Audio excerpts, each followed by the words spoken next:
오늘 말씀의 제목은 여러 가지 시험을 당하거든. 오늘 말씀 있는 그대로입니다. 여러 가지 시험을 당하거든 어떻게 하라, 하나님이 말씀하셨다는 그런 얘기죠. 오늘 본문을 기록한 분은 야고보입니다. 우리가 일반적으로 야고보 사도 이렇게 얘기하는데, 여기 본문의 저자는 야고보 사도가 아니고 예수님의 형제 야고보입니다. 예수님 형제 야고보는 처음에는 야고보 여러 사람들이 예수님을 제자들이 따라다닐 때에 그 당시에는 예수님 믿지 않았습니다. 왜냐하면 형제였기 때문에 더 믿기가 사실 어려웠던 것은 사실일 겁니다. 그러나 그 이후에 예수님을 구주로 영접하게 되었고, 오늘 야고보서 1장 1절에서 고백하는 것처럼 예수 그리스도의 종 야고보라고 이렇게 자신을 고백할 정도의 믿음의 사람이 되었고, 오늘 야고보서의 기록 저자가 이렇게 된 것입니다.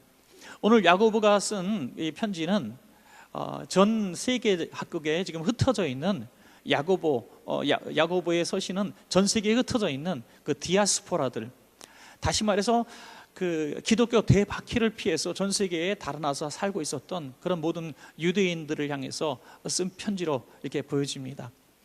여러분, 그 디아스포라라고 우리가 일반적으로 얘기하는 흩어진 유대인들은 일반적으로 크게 어디서도 이렇게 세 가지 정도의 고통을 당하고 있을 것이다라고 이렇게 주석해 놓고 있는데요. 그 대표적으로 세 가지는 뭐냐면, 첫 번째는 정말 어이없게도 동족 유대인들의 박해였습니다. 여러분, 우리가 다른 나라 가서 살게 되면은 그래도 민족을 만나면, 동족을 만나면 그래도 잘해주지 않습니까? 그런데 기독교인들은 전 세계 어디를 가도 유대 공동체로부터 박해를 받았다는 겁니다. 이런 분위기는 스데반 박해 이후에 더욱 극심해졌는데요. 우리가 바울 사도가 회심하기 전에 다메섹까지 쫓아가서 예수 믿는 사람들을 잡아 죽이려고 했던 그런 상황들을 우리가 염두에 둔다면은 얼마나 유대교 신자들, 특별히 유대인들에게 이렇게 기독교인들이 박해를 받았는가 우리는 짐작해 볼 수가 있겠죠. 그걸 피해서, 또 로마의 권력에 피해서 달아났지만 그 동족 유대인들이 맞이해 주기는 그냥 이렇게 더 박해를 한 것입니다. 또 하나는 타향살이의 고통이었겠죠. 여러분, 고향 집 떠나면 무슨 고생이죠? 집 떠나면 개고생이라 그러잖아요. 개고생. 집 떠나면 고생입니다. 얼마나 피곤하고 힘들겠습니까? 고통입니다. 불편한 거 투성이고, 살던 모든 환경에서 전혀 다른 세계로 갔으니까 너무너무 불편해서 날마다 고향만 그리워했을 것입니다. 그 타향살이의 고달픈 나그네 된 삶을 사는 아픔이 있었을 겁니다. 마지막 하나는 뭐니 해도 머니가 문제겠죠. 돈이 문제입니다.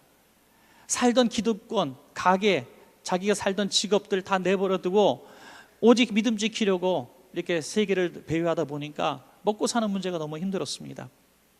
특별히 기독교인으로서 살아간다면 많은 직업에 제한이 있었을 것이고, 또 그들의 그 어떤 우상 숭배 문화에 반하는 삶을, 구별된 삶을 살아가기 때문에 철저히 교회 공동체 중심으로 살았기 때문에 그들은 너무나 먹고 살기가 힘들었을 것입니다. 그래서 그들은 또 많은 유혹을 받았을 거예요.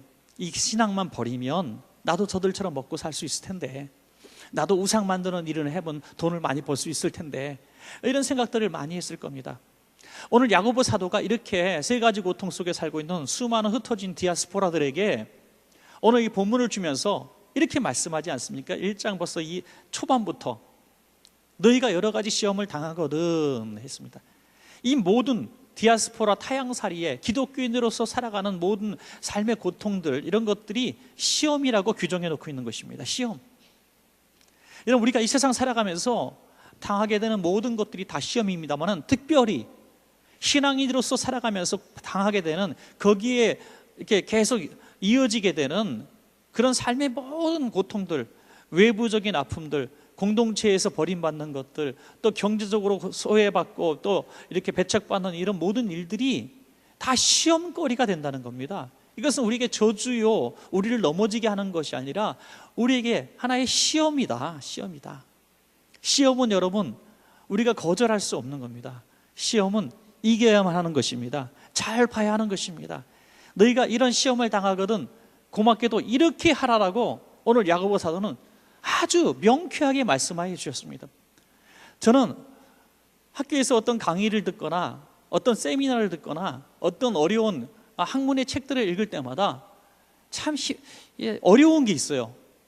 한참 듣기는 들었는데 어떻게 하라는 거 절로 명쾌하게 대답하는 세상의 학문은 별로 없더라고요. 어떤 철학도 어떤 것도 없어요. 그래서 정말 많은 세상의 학문들을 두루두루 다 공부하고 정말 어느 당대의 지성이라고 하는 사람의 수준까지 이르렀을 때 그가 예수 그리스도의 가르침에 굴복할 수밖에 없다고 얘기하는 이유들이 있습니다.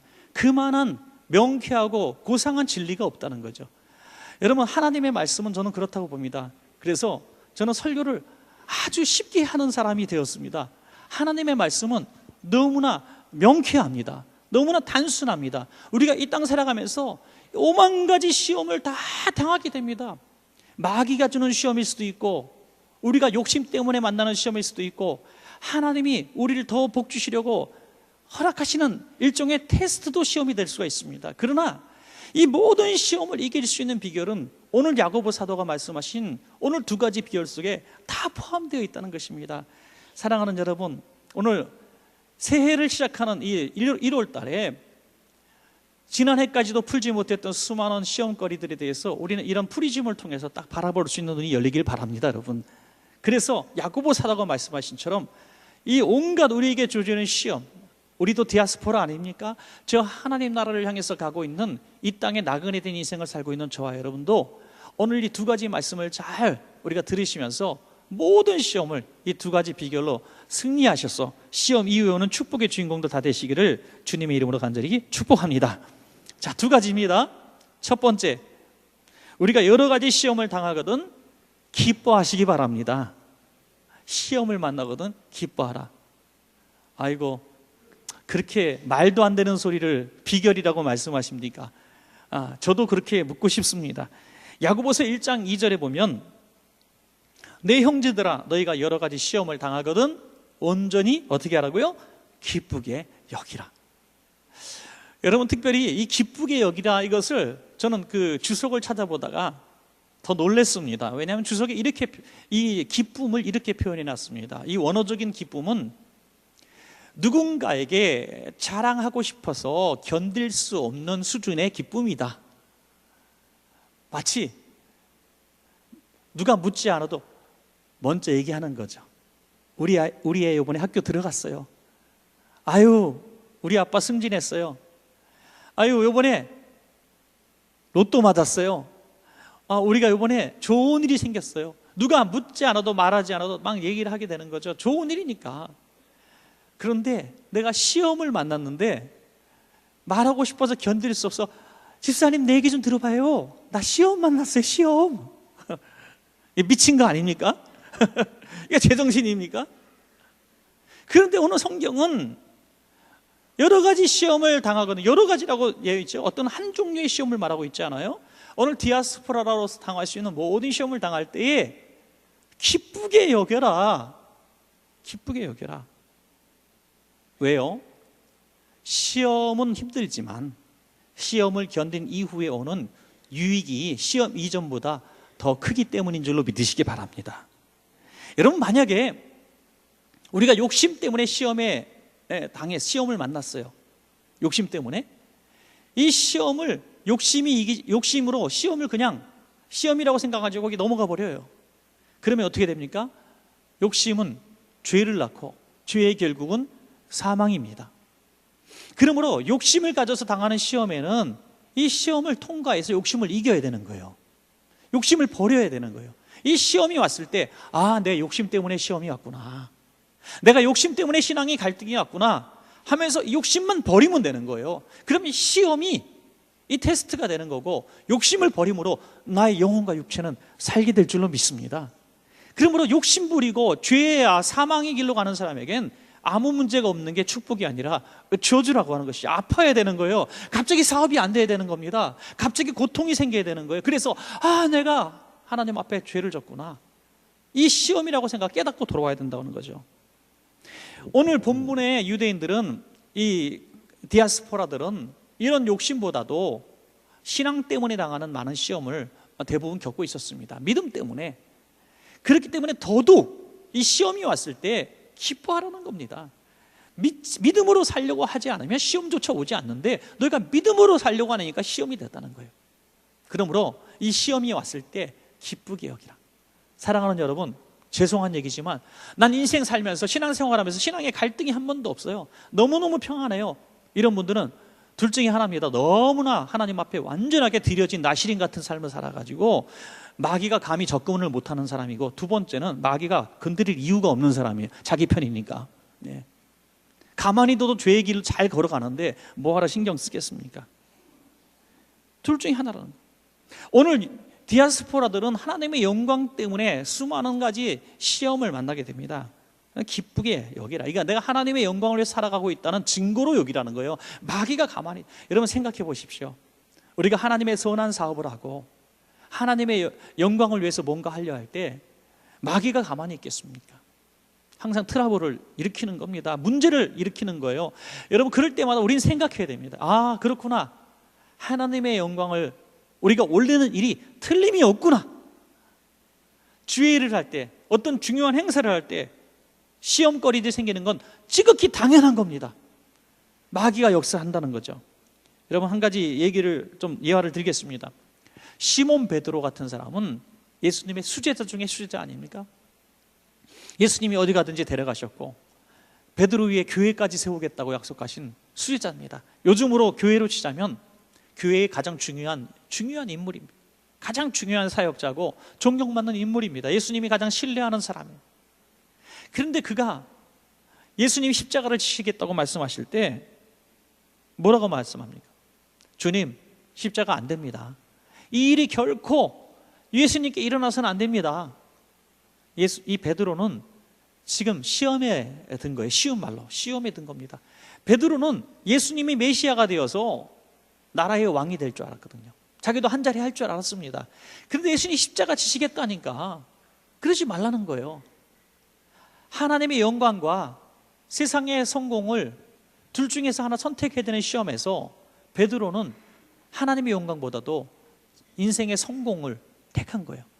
그것을 정확하게 분별하시는 예수님은 베드로를 책망하실 때 그것을 딱 꼬집어서 네가 시험에서 졌구나 이렇게 말씀하시지 않고 이 표현을 이렇게 하셨죠. 마태복음 16장 23절에 예수께서 돌이키시며 베드로에게 이르시되 사단아 내 뒤로 물러가라. 너는 나를 넘어지게 하는 자로다. 쉬운 말로 너는 나까지 시험에 빠지게 하는 자구나. 내가 하나님의 일을 생각하지 아니하고 도리어 사람의 일을 생각하는구나. 하나님의 일과 사람의 일 중에 네가 선택을 했는데 넌 시험, 이 테스트를 지금 만났는데 너는 사람의 일을 택했어. 그래서 너도 시험에 빠졌고 지금 나도 십자가 지지 말라고 하는 나도 지금 너 시험에 빠지게 만들고 있구나. 사랑하는 여러분, 우리가 하나님의 영광을 위해서 신앙생활을 한다고 하면서 얼마나 많이 사람의 일에 우리가 빠져드는지 모릅니다. 하나님 앞에 기도는 열심히 하고 일을 막상 할 때는 기도는 기도고 이 일은 세상의 법이야. 세상의 방식이 있어. 세상에 하는 그런 기준이 있지 하면서 기도는 하지만 하나님의 생각은 알지만 나의 하던 일대로 나의 상식과 경험과 지식대로 살아가는 일들이 얼마나 많은지 알 수가 없습니다. 예수님 십자가 지면 안 됩니다. 우리 뜻대로 예수님은 왕이 되셔야 했죠. 이렇게 신앙생활을 하나님의 일보다 사람의 일을, 그리고 오히려 하나님의 일을 하는 사람들을 시험에 빠지게 만드는 거예요. 오히려 하나님의 선한 계획들을 망치게 되고 넘어지게 하는 거예요. 여러분, 유치한 예를 하나 들어볼까요? 어떤 교회가 재정적으로 어려워졌다고 합시다. 우리 교회 얘기 아니니까 오해하지 마시고요. 또 여기만 듣고 또 우리 교회가 어려운가 보다 그러면 아직 재정적으로 어려움에 빠졌어요? 빚이 많아요? 그래서 회의를 합니다. 회의를 열심히 하다 보니까 성도들이 이렇게 얘기하는 거죠. 그래요, 헌금 수입은 뭐 항상 비슷하니까 우리가 이 빚을 해결할 수 있는 방법은 전략밖에 없지 않습니까? 그래서 어디서 전략할까요? 전략할 데가 없는 거예요. 하다 보니까 선교비부터 줄이면 되겠군요. 선교비 다 끊습니다. 그래서 IMF 때 선교사님들이 수도 없이 고통을 당하고 돌아왔습니다. 그리고 뭘 끊습니까? 구제비 끊습니다. 뭘 끊습니까? 직원들, 교역자 수를 줄입니다. 전기불 끄고 다닙니다. 교회, 주일학교애들 간식 안 사줍니다. 그렇게 전략하고 전략했더니 교회가 문을 닫게 됐다는 거예요. 아니, 분명히 이렇게 하면 될 것 같았어요. 그게 세상의 방법이에요. 하나님의 일은 하나님의 방식으로 풀어야지. 여기서 시험에 넘어지면 안 되는 거예요. 그렇다고 해서 뭐 낭비하고 하라는 게 아니라 하나님이 기뻐하신 일을 하다가 문을 닫으면 하나님이 영광이 나되죠. 할렐루야. 그럼 우리 교회는 차라리 선교 열심히 하고 구제 열심히 하고 복음 열심히 전하다가 문 닫는 일이 있으면 문을 닫는 거지 뭐. 그게 하나님이 기뻐하신 일이고 문을 닫을 수도 없게 되는 거죠. 왜? 하나님은 살아계시기 때문에 시험에 통과한 자가 받는 상급을 주실 줄로 믿습니다, 여러분. 가정도 마찬가지고요, 교회도 마찬가지고, 이 원리는 기업도 마찬가지. 어떤 중요한 사안이 있을 때 하나님의 일과 사람의 일이라는 중요한 테스트가 우리에게 주어집니다. 그럴 때 사랑하는 여러분, 하나님의 일을 선택하시기 바랍니다. 이 일이 손해보는 것 같고 안 맞는 것 같지만 하나님의 일을 선택할 때 우리는 시험에 빠지지 않고 시험을 이기게 되는 거예요. 여러분, 중요한 한 가지는 예수님만 볼 수 있었던, 통찰력으로 볼 수 있었던 것은 하나님의 일이 아닌 사람의 일을 하게 만드는 그 존재가 누군가 하는 거죠. 그건 사단이라는 것입니다. 오늘 예수님은 베드로에게 너가 내 뒤로 물러나라 하지 않고 사단아 내 뒤로 물러가라. 너가 하는 말이 아니라는 거예요. 너의 마음은 하나님을 따르고 싶지만 사단이 너를 시험에 빠지게 하는구나. 그 사단의 존재를 분명히 보신 것입니다. 사랑하는 원천가족 여러분, 우리가 누군가를 위해서, 교회를 위해서 내가 이게 옳다고 생각해서 우리가 쉽게 내뱉는 많은 이야기들 가운데 나도 시험에 빠지고 다른 사람들도 시험에 빠지게 만드는 이 사단의 하수인 노릇할 때가 참 많이 있는 것입니다. 여러분, 무슨 말을 할 때마다 이것이 하나님의 말인가 사람의 말인가, 내 입술에 재갈을 물려주십시오 하고 여러분도 시험의 거리가 빠지지 말고 다른 사람도 시험에 들지 않게 하시기를 주 이름으로 부탁합니다. 예수님은 본인만 십자가 지는 것이 아니라 너희들도 십자가를 지라고 마태복음 16장 24절에 말씀하십니다. 이에 예수께서 제자들에게 이르시되 누구든지 나를 따라오려거든 자기를 부인하고 자기 십자가를 지고 나를 따를 것이니라. 여러분, 예수님 십자가 지지 마세요 하다가 예수님이 나는 당연히 져야 되고 너희들도 져야 돼, 이렇게 말씀하셨습니다. 제자들은 충격에 빠졌을 겁니다. 지금 예수님도 지면 안 된다고 말하다가 자신도 지져야 된다는 얘기를 들을 때 그들은 순종할 수 없었습니다. 그래서 예수님 십자가 지실 때 다 달아나고 말았지 않습니까?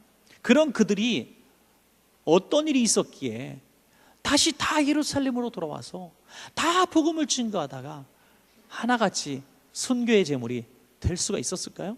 도대체 무슨 일이 있었을까요?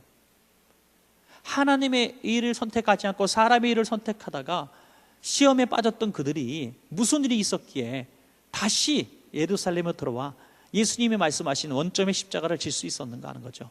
그것은 다름 아니라 전에 십자가 뒤에 보지 못했던, 십자가에 가려서 보지 못했던 하나님 나라를 이제 본 줄로 믿으시기 바랍니다. 시험을 본 것이 아니라 전에는 십자가라는 시험을 봤지만 이제는 십자가 뒤에 있는 이 영광, 하나님 나라를 보는 눈이 그들이 성령으로 열렸다는 것입니다. 야고보서 1장 12절에 시험을 참는 자는 복이 있나니 이는 시련을 견뎌낸 자가 주께서 자기를 사랑하시는 자들에게 약속하신 생명의 면류관을 얻을 것이기 때문이라. 할렐루야. 여러분, 우리가 시험을 당하고 시험에 지는 수만 가지 이유가 있지만 가장 중요한 것은 우리가 나그네 된 삶을 산다는 것을 잊어버렸기 때문이에요. 하나님 나라를 우리가 바라보는 인생이 된다면 십자가를 바라보는 게 아니라 십자가는 저 하나님 나라를 가는 그 하나의 과정으로 보는 것입니다. 마태복음 13장에 이와 너무나 유사한 밭에 감추인 천국의 보화의 비유가 나옵니다. 어떤 농부가 남의 밭을 갈다가 보화를 발견하지 않습니까? 엄청난 보화를. 그 보화를 사기 위해서, 다른 사람은 아무도 못 본 보화를 자기만 봤기 때문에 그걸 사기 위해서 사람들의 생각으로는 어리석고 바보 같고 멍청이 같았지만 자기의 모든 것들을 다 팔아가지고 그 밭을 샀습니다. 사람들은 저렇게 바보가 어딨냐, 저 미친놈 아니냐, 야 저 이상한 사람이다 하고 히덕거리고 손가락질하고 조롱을 했습니다. 여러분, 우리가 예수 믿을 때에 우리는 그들이 보지 못한 하나님 나라의 보화를 발견한 줄로 믿습니다. 우리를 세상 사람들은 이해할 수도 없고 우리가 이해를 시킬 수도 없어요. 왜? 그들은 천국을 믿지 않기 때문에. 여러분, 우리의 전도의 한계가 뭔지 아십니까? 우리가 믿는 하나님 나라를 그들은 믿을 수가 없기 때문에 전도의 한계. 그래서 우리가 전도하면은 약간 그냥 우리는 알지만 이렇게 전도하는 거죠. 교회 오면 마음이 평안해져요.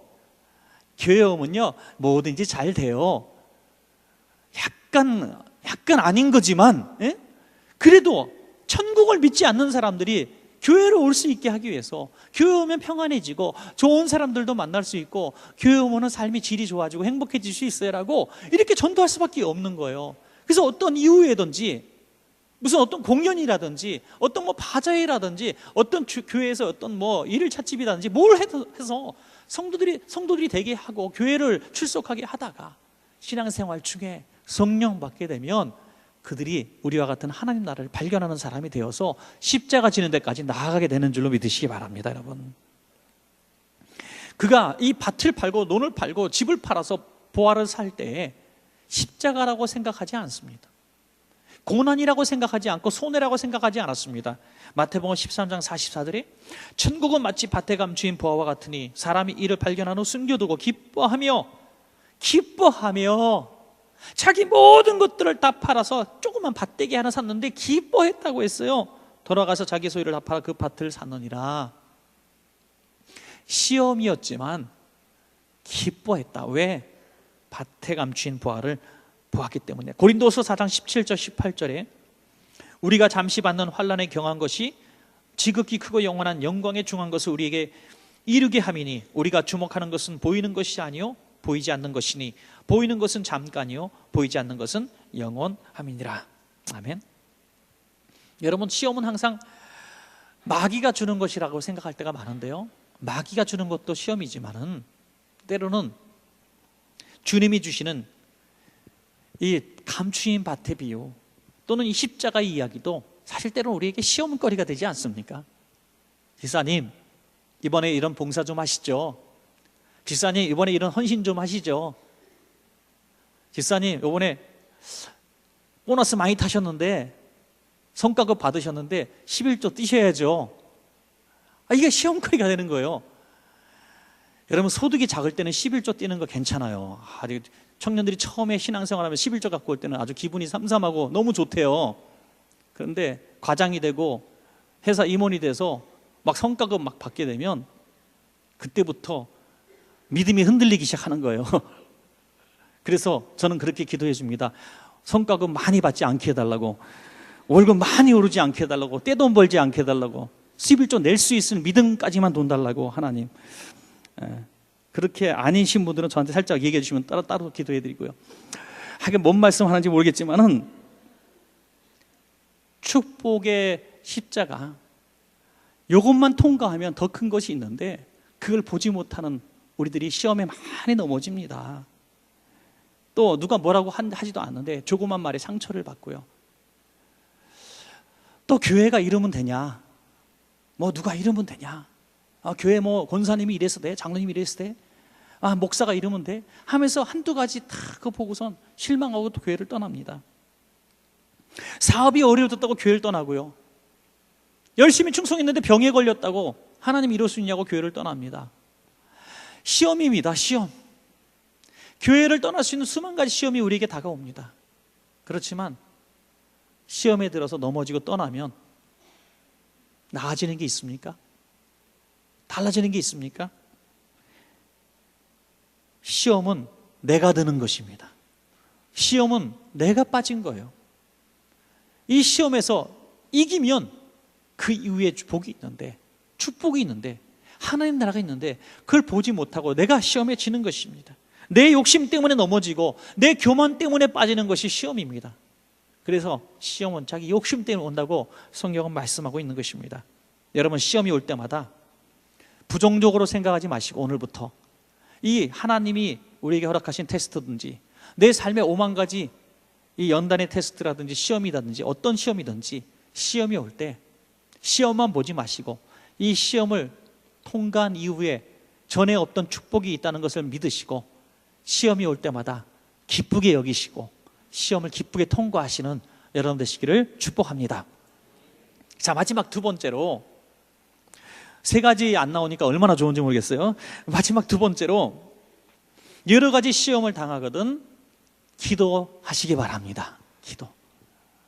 올해 비전 한번 할까요? 제가 오직 한번 따라해 보세요. 시작. 오직. 오직. 오직. 네. 첫 번째가요, 오직 기도입니다.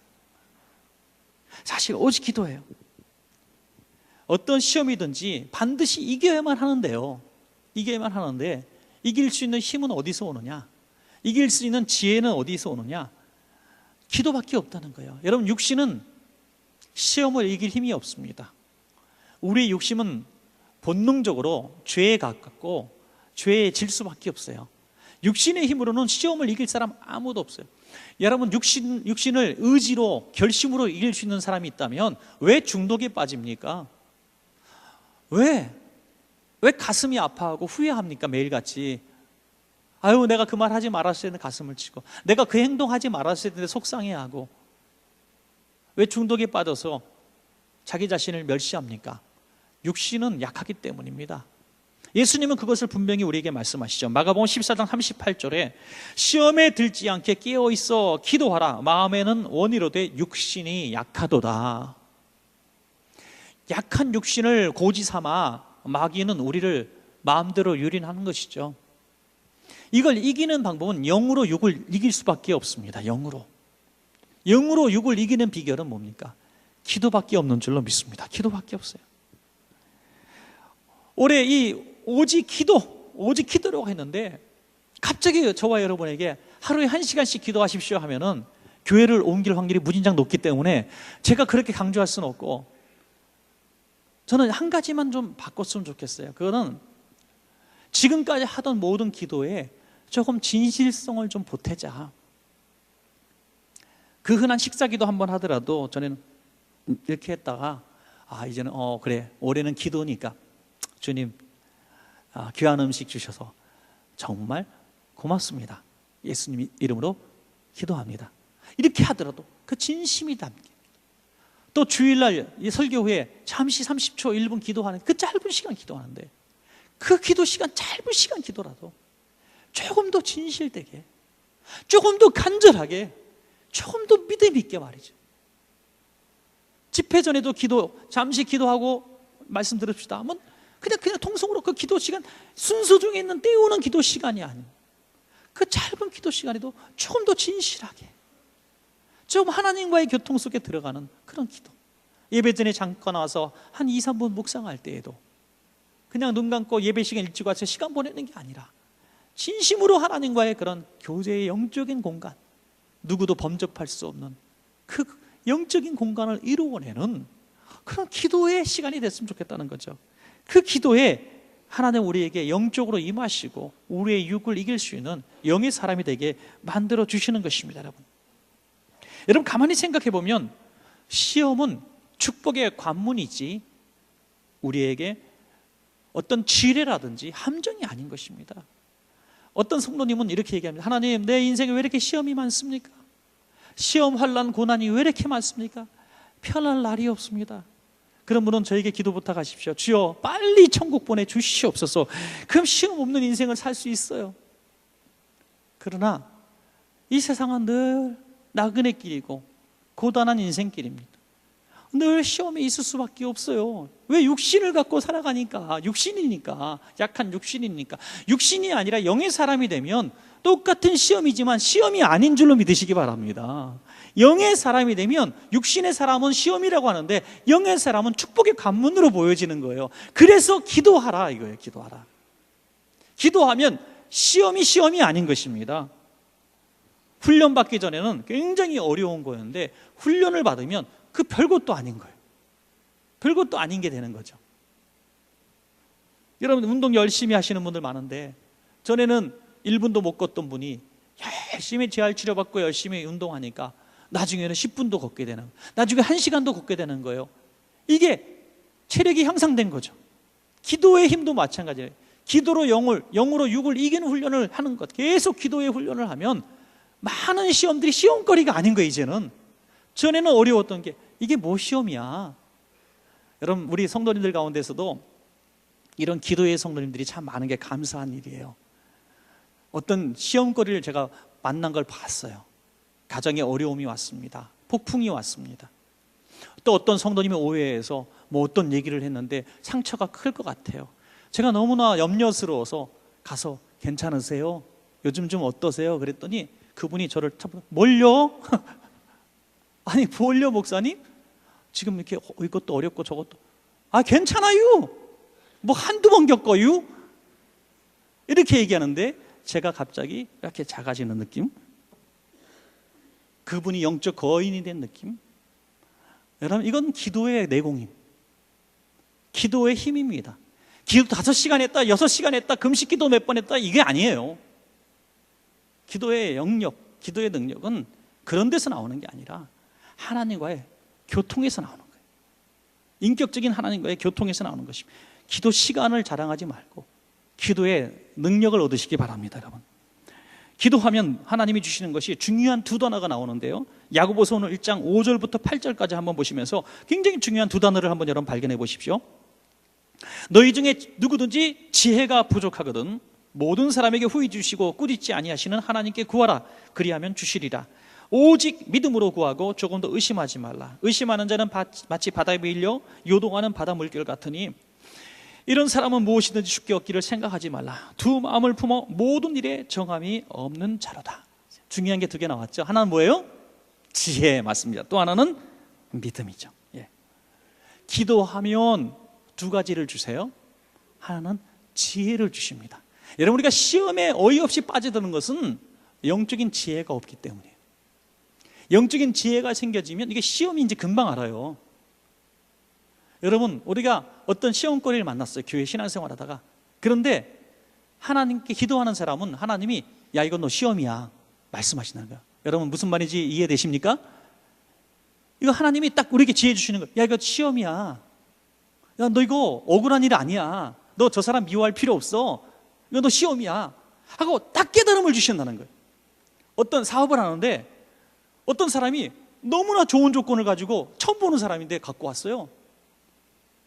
이게 사기꾼이죠. 그런데 기도 안 하는 사람은 이게 축복이라고 와서 간증한다니까요. 기도하는 사람은 사기꾼인 게 보여지는 거예요. 이게 지혜예요. 하나님이 기뻐하시는 일과 사람의 이런 꾀의 함정에 빠지지 않게 하는 것은 기도밖에 없어요. 또 믿음이에요. 시험에 걸렸을 때 이것을 이길 힘은 믿음에서 나오는데, 믿음은 어디서 주어지느냐? 기도하는 적에 주어진다는 거예요. 여러분 생각해 봅시다. 기도하면 시험을 분별할 수 있는 지혜가 생기고요, 기도하면 시험을 이기는 믿음을 주십니다. 그러므로 시험을 이기는데 기도만큼 좋은 방법이 어디 있습니까, 여러분? 어떤 성도님 너무나 어이없이 시험에 들은 성도가 있어요. 아주 자주 어느 강사님들이나 얘기하는 예화죠. 어느 성도가 갑자기 교회를 안 나와요. 아무도 만나주지 않아요. 전화도 안 받아요. 목사님이 신방 갔더니 목사님 때문이라는 거예요. 왜? 주일날 2번이나 인사를 했는데 못 본 채 쌩깠대 자기를. 죄송합니다. 제가 이런 원색적인 표현을 많이 하는데 조는 분들이 있어갖고 제가 이렇게 할 수밖에 없어요. 여러분, 뭐 목사님 일부러 아는 척을 안 했겠어요. 그런데 그게 시험이 됐대. 누구 때문에? 목사님 때문에. 지혜도 없고 믿음도 없는 거예요. 이건 뭐냐? 그가 기도하지 않는 사람이라는 얘기죠. 다르게 저는 분별할 수가 없어요. 어린아이인 거예요. 어린아이. 신앙이 연조도 있으면 무엇하고 직분이 있으면 무엇합니까? 기도 많이 한다고 기도 자랑하면 뭐하고, 집회 안 빠진다고 자랑하면 뭐합니까? 목사님이 인사 2번 안 받아도 교회 안 나오는 사람이 무슨 믿음 있는 사람? 조금 잘 되는 사업이 망했다고 교회를 안 나오면 무슨 믿음 있는 사람입니까? 좀 병들었다고 몸이 아프다고 교회를 안 나오고 신앙을 떠나면 뭐 믿음 있는 사람입니까? 어디서 증명이 되어지느냐? 바로 이런 시험에서 그의 믿음의 본전이 드러났다. 그러면 또 하나는 뭐냐? 그가 평소에 기도하지 않았기 때문에. 기도하는 사람은 시험을 분별하는 지혜가 있고 이걸 이기는 믿음이 있기 때문에 어떠한 종류의 시험이든지 이겨낼 줄로 믿으시기 바랍니다. 예수님도 공생애 시작하시기 전에 마귀가 와서 인생이 겪을 수 있는 모든 시험을 했을 때 어떻게 다 이겨내십니까? 40일 금식 기도가 있었기 때문이죠. 할렐루야. 예수님이 어떻게 십자가를 지실 수 있었습니까? 겟세마네 동산에 기도가 있었기 때문에 이겨낸 줄로 믿으시기 바랍니다. 마귀가 준 시험이 뭡니까? 야, 돌을 떡으로 만들어봐. 가장 배고플 때 떡이 되게 하라는 거예요. 여러분, 세상은 우리가 떡이 필요한 인생인 거 알아요. 그래서 돈을 덥석덥석 주는 거예요. 야, 이렇게 하면 돈 벌어. 이렇게 하면 너 횡재할 수 있어. 떡은 먹어야 되지만 세상의 악한 방법으로 떡을 먹어서는 안 됩니다. 여러분, 교회는 악행을 행하면 안 돼요. 불법을 행하면 안 돼요. 성도는 불법을 하면 안 돼요. 할렐루야. 세상의 방식대로, 이건 세상의 방식이야. 아닙니다. 하나님의 법대로 살아도 하나님의 복을 주셔서 하나님이 잘 살게 할 수 있어요. 여러분, 하나님의 방법대로 해야 됩니다. 불법에 편승하면 안 되는 거예요. 뭐 권력 있다고, 돈 있다고, 힘 있다고 절대 안 됩니다. 예수님은 돌을 떨게 하실 수 있었지만 하지 않으셨어요. 하나님의 방법대로 참으셨다는 거죠. 높은 데서 뛰어내려라. 하나님의 아들인 것 증명해라. 여러분, 저도 그렇게 기도하고 싶을 때가 있어요. 하나님, 제가 기도하는 사람마다 병 다 낫게 해주세요. 그래서 다 예수 믿게 하고 싶어요. 마리아 좋지. 그게 뭐냐? 하나님을 내 마음대로 시험하는 거라는 거예요. 하나님은 하나님이 하실 때 하시는 거예요. 우리는 종이고 쓰임받는 것이 족한 줄로 여겨야 될 줄로 믿습니다. 여러분, 또 내게 절을 하면 세계 만국 권세 권력 다 너에게 주겠다. 여러분, 마귀와 손잡고 권력을 얻으면 뭐하고, 불의와 손잡아서 돈을 가지면 뭐합니까? 하나님은 이 방법 원치 않으신 거죠. 이 시험, 이 세 가지 시험을 다 예수님은 뭘로 이기느냐? 기도의 힘인 말씀으로 물리쳤다. 할렐루야. 기도의 힘으로 물리친 것입니다. 모든 시험을 이기는 지혜, 기도에서 나오는 것입니다. 그래서 오직 믿음으로 구하고 조금 더 의심하지 말라, 이렇게 말씀하고 있는 것입니다. 여러분, 온갖 시험이 우리 가운데 있습니다. 금년도 우리의 많은 시험이 있지 않습니까? 우리 지금 시험거리 이런 것도 있고 저런 것도 있고, 금전적인 거, 먹는 문제, 명예, 권력, 승진 문제, 자식 문제, 5만 가지가 다 우리 시험거리가 되어 있습니다. 자, 시험에 보는 눈을 오늘 이 30분 말씀을 통해서 좀 변화되셨습니까? 이 시험을 어떻게 받아들이라고요? 기쁘게. 주님, 빨리빨리 떨쳐버리고 싶어요. 이 시험거리 빨리 치워버려서 좀 평안한 날 주세요. 두 다리 뻗고 자는 날 주세요 했던 태도에서 시험을 기쁘게 받으라는 거예요. 시험은 능히 우리가 이길 수 있습니다. 왜? 고린도전서 10장 13절에 말씀하지 않습니까? 사람이 감당할 시험밖에는 너희가 당한 것이 없나니 오직 하나님은 미쁘사 너희가 감당하지 못할 시험당함을 허락하지 아니하시고 시험당할 즈음에 또한 피할 길을 내서 너희로 능히 감당하게 하시느니라. 시험이 왔을 때 하나님이 짠 나타나셔서 내가 책임질게 하고 맡아주시는 게 아니라는 거예요. 이 시험은 네 시험이라는 거예요. 그런데 구경하시는 하나님이라 너로 시험을 감당하게 하시느니라. 힘을 주신다는 거예요. 감당할 힘을 주신다는 거예요. 그러므로 그 힘은 어디서 얻느냐? 기도에서 얻는다는 거죠. 기도에서. 말씀을 맺겠습니다, 여러분. 이 5만 가지 시험 2018년도 시작했는데 오늘부터 두 가지를 꼭 염두에 두십시오. 시험이 올 때 기쁘게 여기시고 감사로 여기시고 시험 너머에 있는 하나님 나라와 축복을 바라보시면서 이것을 대하십시오. 하나님의 방법대로. 내 힘으로는 안 됩니다. 뭘로? 기도의 힘으로, 기도의 능력으로. 그러면 시험이 작아질 겁니다. 시험이 사라져버릴 겁니다. 그리고 시험을 감당하고 시험 뒤에 축복의 주인공이 될 겁니다. 여러분, 학생이 시험을 통해서 성적이 올라가고요, 군인은 훈련을 통해서 시험 테스트를 통해서 이제 전투력이 향상되는 거고요, 우리 성도님들은 시험을 통해서 믿음이 올라가고 시험을 통해서 더 큰 축복을 받는 겁니다. 그러므로 시험이 오면 어떻게 하라고요? 기쁘게 여기라. 어떤 부흥 강사님이 했던 얘기가 기억나요. 시험이 오면 아싸 시험 왔구나 그러래요. 아싸 시험 왔구나. 그건 좀 심한 것 같아요. 솔직한 얘기로. 뭐 아싸까지 어쩔 수 없이 받는 거지만 우리 한번 그래도 따라해볼까요? 아싸 시험. 시작. 아싸 시험. 미친 공동체 아닙니까 이거 완전히. 아싸 시험이 왔구나. 아싸 축복이 시작되는구나. 전에 없던 복이 오겠구나. 할렐루야. 그래서 2018년도 기도로 모든 시험을 기쁨으로 대하고 승리하시는 여러분 되시기를 간절히 축원합니다.